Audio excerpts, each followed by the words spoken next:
Ugo Foscolo, September 10, at Chiswick of Dripsey, aged 50. Ugo Foscolo, a distinguished Italian author who had for some years resided in England.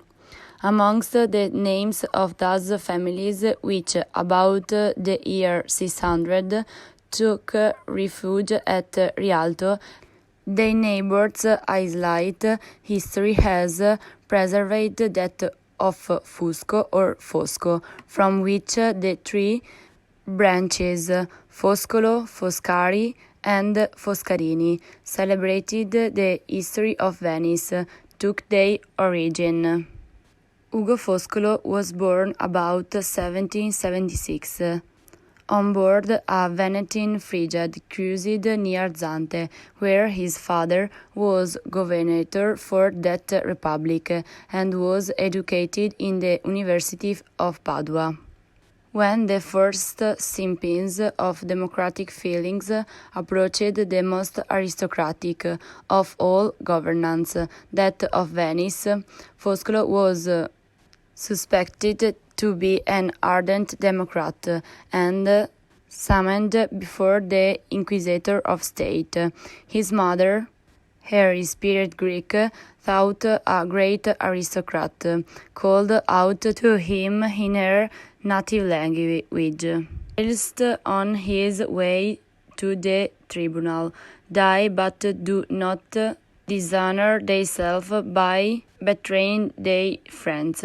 But the Lion of St. Mark had lost his claws and could but roar. After an admonition from the secretary of that terrible tribunal, he was discharged, and his mother was advised to send him on his travels. He went to Tuscany, and here he wrote his tragedy Tieste, from which Alfieri, then living around that the young poet would greatly surpass him. The Venetian government, succumbing to the menaces of General Bonaparte, seems to pursue strong measures against democracy, and Foscolo, availing himself for their quietude, returned to Venice. His first thoughts were turned to the representation of his tragedy, which was strict classical and altogether on the plane of those of Alfieri. The Venetians had on great relish for Alfieri's tragedies, but preferred to them those of Pepoli on Giovanni Piedimonte. Foscolo, out of spite for their taste, caused his tragedy to be acted on the 1st of January, 1797, at the Theatre of St. Angelo, whilst at two other theatres were produced two new tragedies by the more popular authors. His boldness, his youth, is perhaps also the circumstance of their being a Venetian of high birth, gained him a complete victory, and the tragedy was reported 10 times successfully before audience numerous beyond parallel in the history of the Italian stage. His name begins thus established, Foscolo, who by Bonaparte, in order to save the independence of Venice. Bonaparte, in the name of liberty and the rights of the people, basely betrayed the Venetian, with whom he was at peace, and sold the most ancient republic in the world to Australia, the most despotic government of Europe. Foscolo, neither liking not being liked by the new government, returned into Lombardy, then the Cisalpine Republic, where he wrote and published the Ultime Lettere di Jacopo Ortis, a romance, portraying in the most powerful language the utmost vehemence of passion and feeling. The story, though simple and merely intended as a vehicle for the author's own political opinions, abounds with touching innocence and traits of nature. It speedily went through 3 editions and has been translated into several European languages. Soon after, Foscolo enlisted in the 1st Italian Legion, which was formed and was shut up in Genoa during the famous siege of 1799 with General Messena. There he wrote 2 of the most beautiful odes of which the Italians can both to Luigina Pallavinci, one on her having fallen from her horse, another on the recovery from the effects of the accident. In 1801, he distinguished himself by writing and delivering a discourse at the Congress of Lyons. That discourse, pronounced at the desire of his own government, on occasion of the conversation of the notables of the Cisalpine republics by Bonaparte, was not less remarkable for its high-toned spirit of independence than for its energy of thought, feelings, and expressions.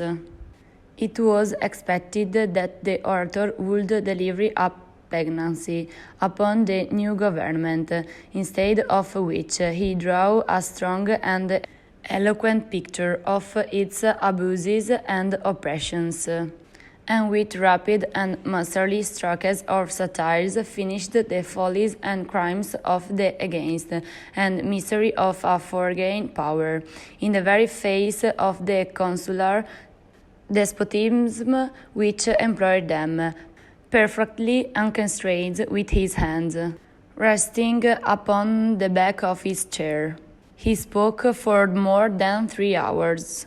Yes, such was the rapidity, the enthusiasm, and the authority of his manner as to disarm all parties of the power of interrupt or opposition. Its oration was afterwards published.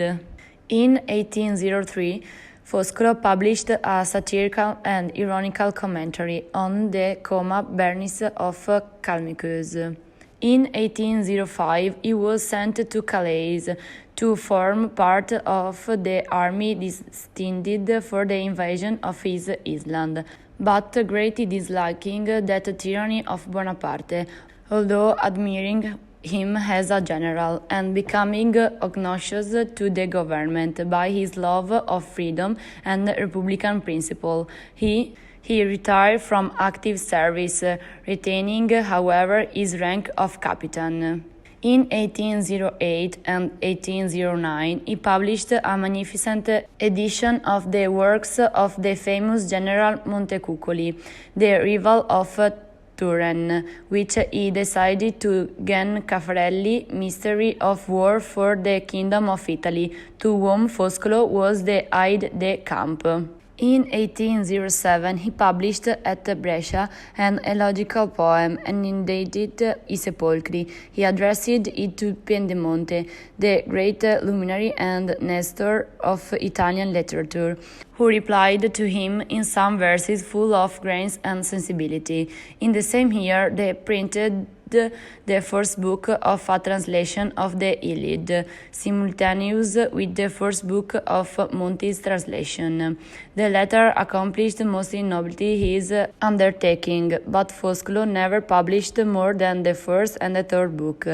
The latter came out in 1821 and is remarkable, amongst other things, for its conciseness. 431 verses of the original began retained in the 522 Italians and axillabs.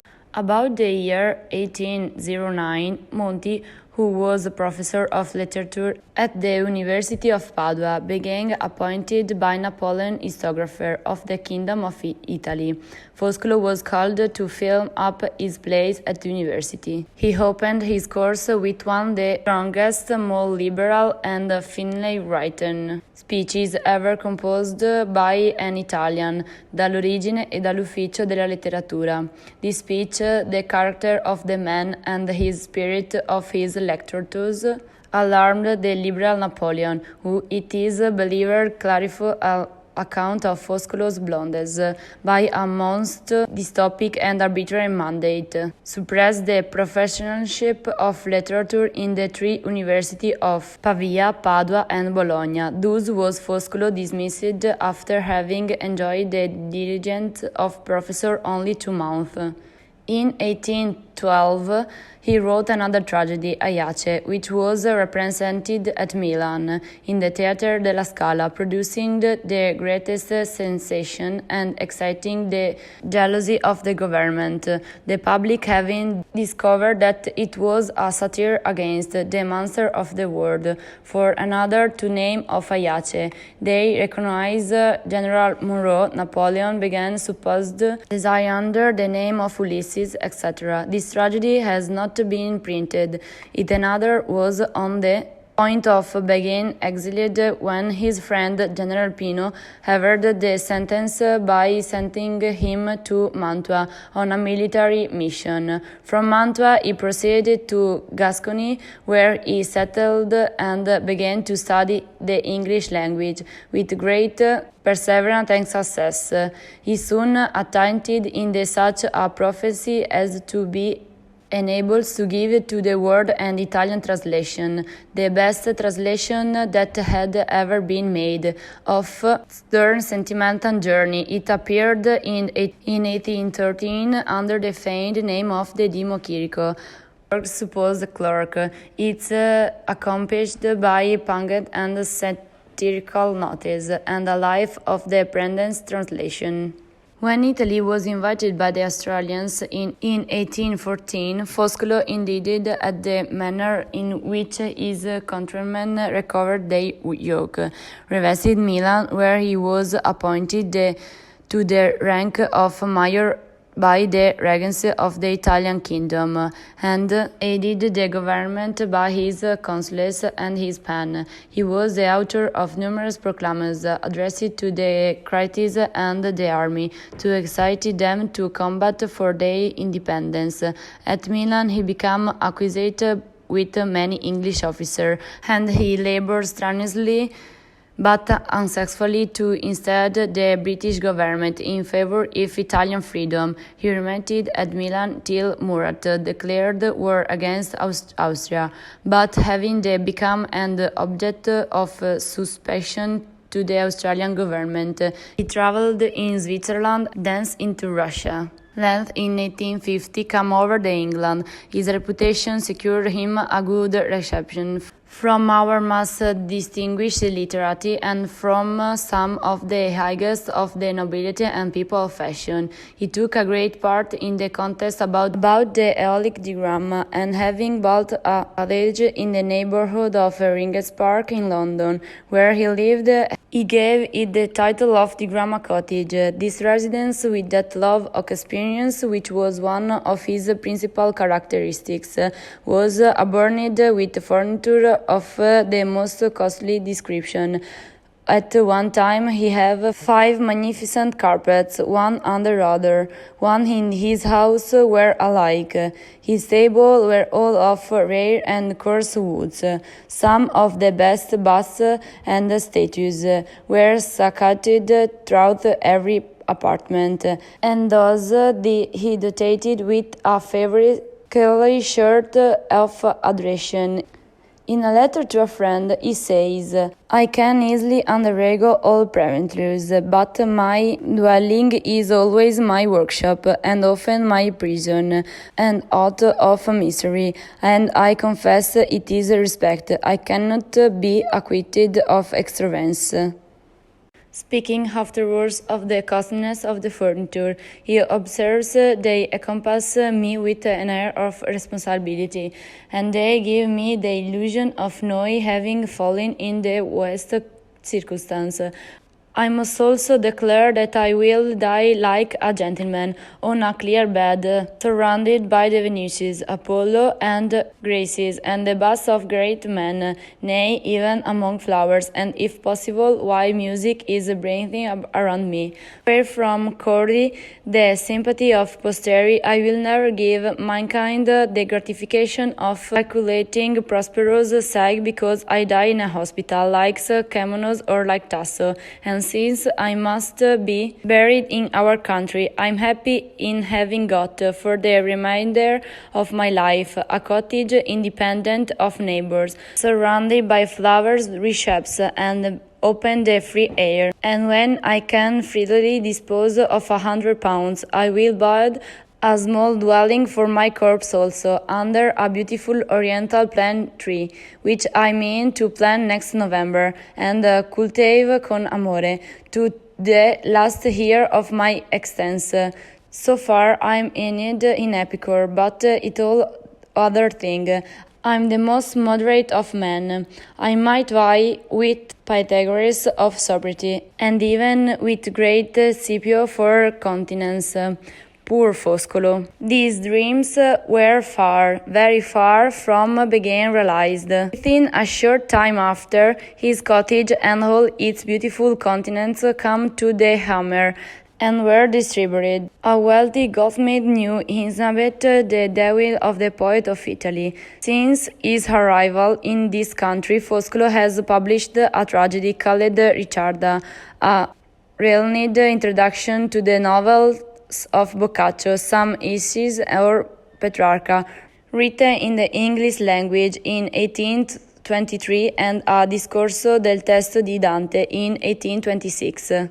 He has contributed many articles to our most responsibility predicants, and we can assert that the following were written by him: 2 articles on Dante in the 29 and 30 volumes of the Edinburgh Review, 1 on the narrative in Italian poetry in the 21st volume of the Quarterly Review, 1 of Wiffer's translation in the Gerusalemme Liberata in the 12th number of the Westminster Review, 1 on Casanova's Memories Historiques in the 14th number of the same publication. Foscolo was in person about the middle height and somewhat thin, remarkably clean and neat in his dress, although on ordinary occasion he wore a short jacket, trousers of coarse cloth, a straight hat, and thick heavy shoes. The last speak of the dirt on his attendants seemed to give him real agony. His limbs were remarkably formed, and his circumstance he regarded with no little pride, frequently adding to any remark upon it the observation that nature always gave a good body with a good mind. When this instance of Pape of Jeff or any other were referred to as a poor of the country, he would exclaim, "Sha, it is one, or seriously argue, that does, and other individuals had not, a good mind, according to the sense in which he understood the term."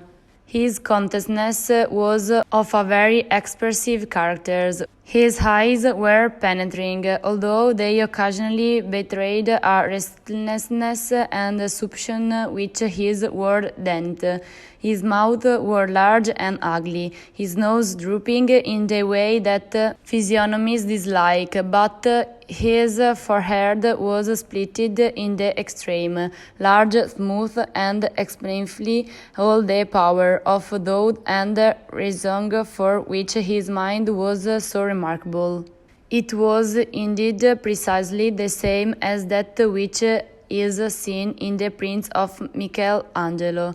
He has often heard the comparison made, and by a nod assenting to it. He was partially bald, and the hair that remained was a thing feathered. It had been red, and his whiskers, which were enormous, remained so. The whole countenance was very peculiar. It was such as, to the most casual observer, spoke on who was not of the common order of my kind, but it may be questioned whether it was a possession. In his living, Foscolo was remarkably abstemious. He seldom drank more than 2 glasses for wine, but he was fond of giving all he had, and drink of the very best kind, and laid out with great attention to order. He always took coffee immediately after dinner. His conversation, when in a calm frame of mind, was highly interesting and profitable. His delivery eloquent in Italian, but French or English form is remarkable impressively. It was a singular medal of language.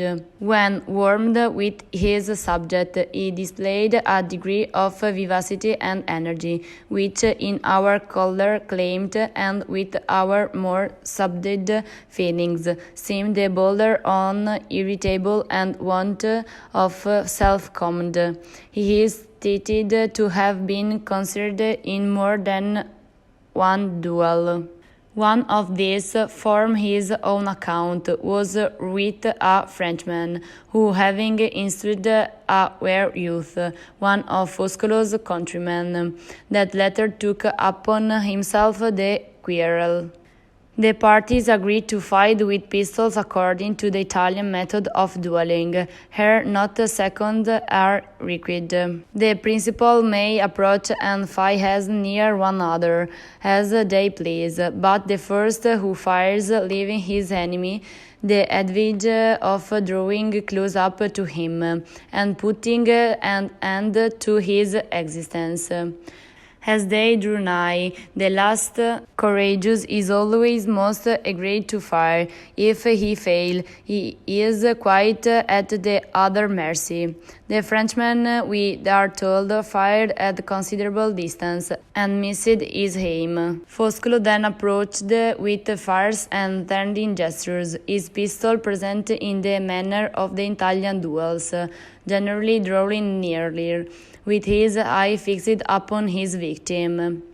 By the time he wrecked him, the Frenchman's trepidation was so great that he came upon his hands, unable longer to support this awful ceremony. Foscolo placed the pistol to his head, but distinguished the contents in the air. The shock, however, was such as nearly deprived two Frenchmen of his existence, and completely cured him of dueling, according to the Italian fashion. The other duel, he himself stated, was a fight in England, in which, to express his contempt for his adversary, he refused to fire, declaring he was not deserving of being masked upon the footing of gentlemen, at the same time filling the pistol with the utmost passion at his adversary's head. The Countess Isabella Albrizzi, who knew him well, has thus sketched his character. A warm friend, clear as the mirror itself, that never deceives and never conceals. Ever kind, generous, grateful, thought his virtues appear those of savage nature, when compared with the sophisticated reasoners of our times. I think he would tear his heart from his bosom if he thought that a single pretension was not the unconstrained and free movement of his soul. A subscription is proposed for placing a tablet to Foscolo in the church of Chiswick, where he was buried. There is a private portrait of him etched by the elegant burn of Mr. Dawson Turner, from a picture painted by Friedel in 1816.